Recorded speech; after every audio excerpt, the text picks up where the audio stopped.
بیماری میں آیت کریمہ کی فضیلت۔ بسم اللہ الرحمن الرحیم۔ لا الہ الا انت سبحانک انی کنت من الظالمین۔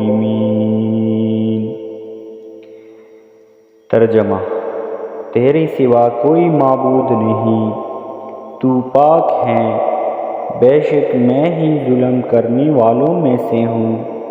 سورۃ الانبیاء۔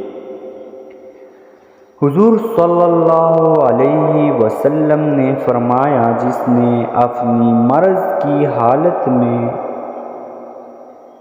40 مرتبہ آیت کریمہ پڑھ لی، اگر وفات پا گیا تو 40 شہیدوں کا ثواب پائے گا، اور اگر تندرست ہو گیا تو اس کے سارے گناہ بخش دی جائے گی۔